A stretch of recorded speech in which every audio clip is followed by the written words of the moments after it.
Hey guys, sorry I'm not there today, but in this video I'm going to be going through all of the different questions that you still need to finish in your My Perspectives work on the story about Hachiko. I can't remember where everybody is in each different class, so we're just going to do the language development tab today. So if you open that on up and click on your concept vocabulary, you'll first see all of your vocabulary words. We have timidly, anxiously, patiently, thoughtfully, and silently. Now, what I've been doing in class with everybody is going through this list of words and having us create our definitions. Now, you're welcome to look at what the definition of all of these are, but I want you to try to think in your own mind. Use your own brain to figure out what each of these words mean and how they are related.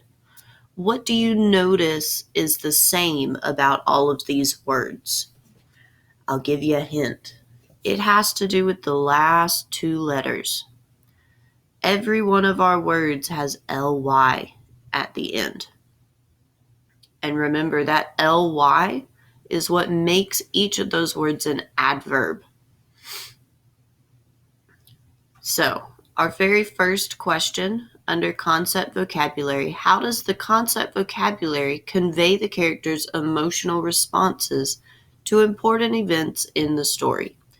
Now that's a lot. So let's break it down. First, we need to go through our vocabulary words and what emotions do you think of that are paired with each of our vocabulary words? So if somebody is acting timidly, chances are they're a shy person. If somebody is anxiously waiting, then they may be a little nervous or worried. If somebody is patiently waiting, that's about the opposite of anxiously waiting. If they're patiently waiting, then they're fairly calm, collected, just kind of hanging out. If somebody does something thoughtfully, then that means that they have taken the time to make sure that it's the right choice or the right statement to make or the right thing to do. And then, of course, silently is without any noise. So, what are all of our characters like? What emotions are they feeling? How are these words connected to characters in the story? That's what you're going to be writing in your notebook for number 1 here. Then when you finish, you feel free to pause the video while you write your answer to number 1. And then after you're done typing out that answer, you can come back, play the video, and move on to number 2. So number 2, what other words in the selection relate to this concept? So in this notebook, I want you to scan through your reading once more and try to find any other words that would fit in with our vocabulary words. Remember, our vocabulary words share that ly ending, so they're all adverbs. So let's try to find some more adverbs from the story to add to our list. Feel free to pause, read through your story again. I want at least 2 more words to add to your list. Yesterday, my last class, we found 4 more that we could add, but I'm just asking for 2. As you scroll on down, you have 1 more notebook to open up and type in. This is practice. So it says the concept vocabulary words appear in the selection. Use a thesaurus to find at least 1 synonym or word with a similar meaning and 1 antonym or word with an opposite meaning for each concept vocabulary word. Then use a dictionary to determine the precise meaning of each synonym and antonym. So all I want you to do are the synonyms and antonyms for each vocabulary word. So for example, Our first word is timidly. We are going to put an S for synonym and give me a good word that has the same meaning as timidly. So the one that I mentioned earlier was shy. And then you're going to give me an antonym, which is the opposite. What is the opposite of somebody who's acting timidly or acting shy? We could say bold or loud or outgoing. Any of those would work perfectly. I want you to set it up like this for all of your vocabulary words. Feel free to pause the video so that you can finish that activity, and then you can close out that notebook as well as this tab, because we're going to move on to the next one.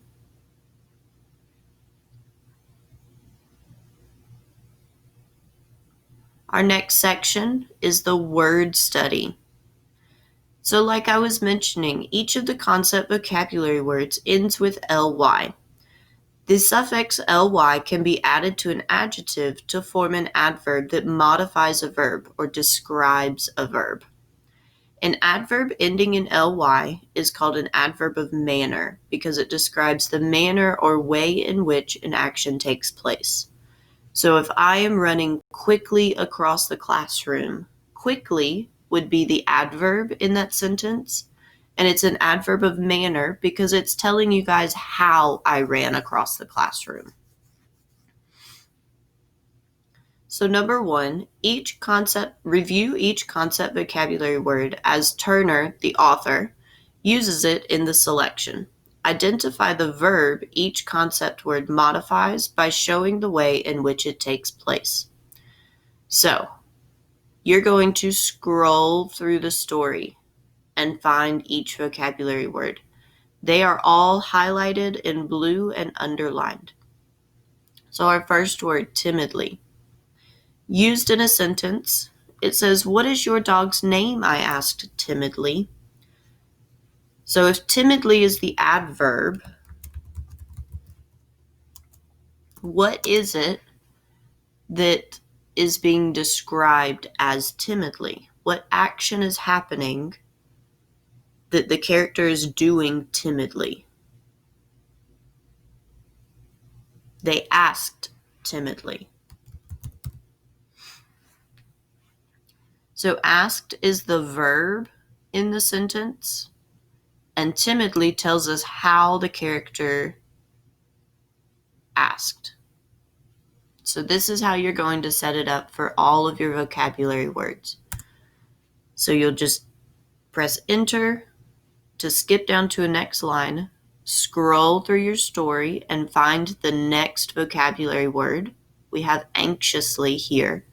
Tell me which verb is described by the word anxiously and write it out in your notebook. You can pause the video so that you can finish that activity and then come back when you're done. Next, we're going to go to paragraphs 2 and 7. We need to find 2 more words with the suffix ly and write a definition for each word that shows your understanding of the suffix ly. So let's go back up to paragraph number 2. Read this paragraph again and try to find a word that ends in ly. Put it in your notebook and then give me your definition of that word. Then when you finish with that one, you're going to scroll to paragraph 7 and do the same thing. There's one other word in this paragraph right here that ends in ly. I want you to write it out and then give me the definition of it. Once you finish that, you can close those notebooks and that tab. And then we're gonna skip the word network. Don't worry with that one. and go down to conventions. So in our conventions tab, we are working on capitalization. So most nouns follow a straightforward spelling rule when changing from singular to plural. For example, you simply add s or es to the end of the singular word. The nouns train, watch, and hero are singular.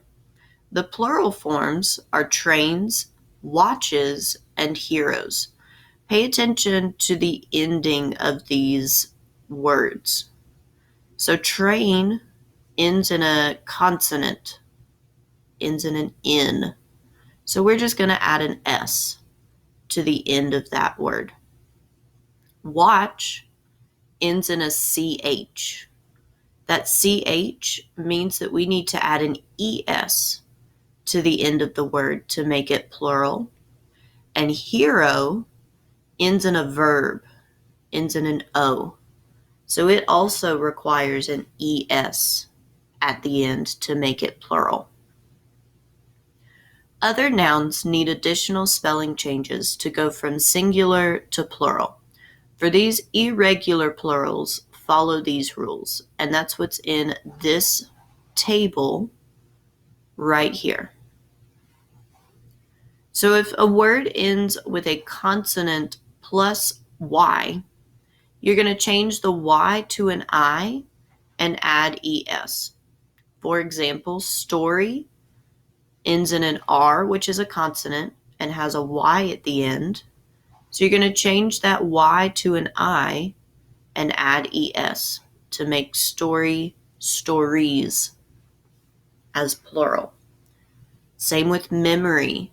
Memory ends in an R and has a Y. So you're going to change the Y to an I and add ES.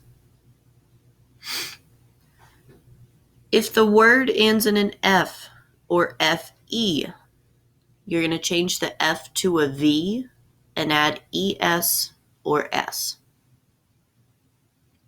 So life, it's got an F at the end of it and an E.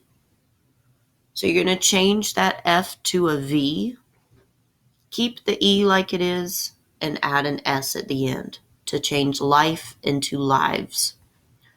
Yourself has an F at the very end of the word.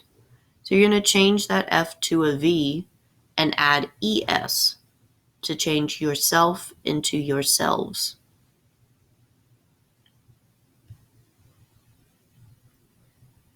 It is also important to follow rules for correct capitalization. Here are some capitalization rules to use. So in this table, it'll tell us that the most important things to capitalize in a sentence, the first word, of course.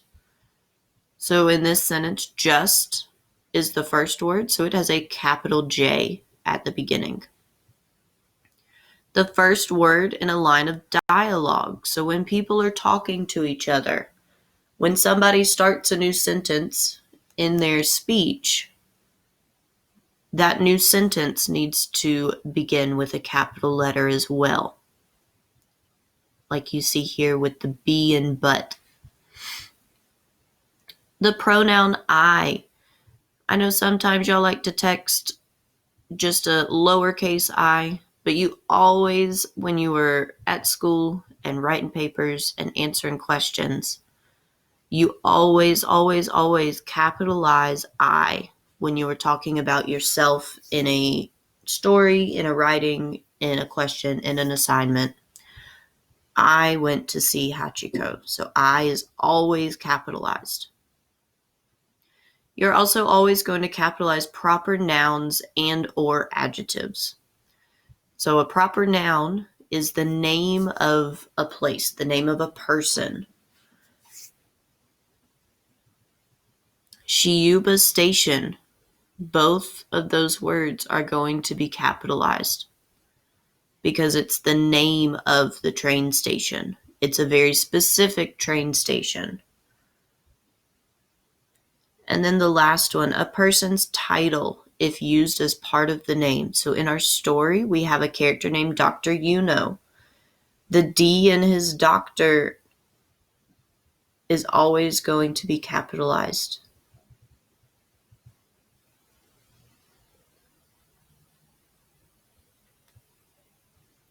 So for each of these, under read it, you are going to rewrite each of these sentences and make sure you capitalize all of the correct words in the sentence. So for example, number 1, Hachiko was born in Japan in November of 1923. So right off the bat, we realize that the beginning of the sentence is not capitalized. So we want a capital H. Not only is it the beginning of the sentence, but it's also a proper noun. Hachiko is the name of the dog. So we always want to make sure that those are capitalized. Hachiko was born in Japan. Now, Japan is a country. It's the name of a place. It is a proper noun. So it needs to be capitalized. In November, you are always going to capitalize the beginning letter of dates.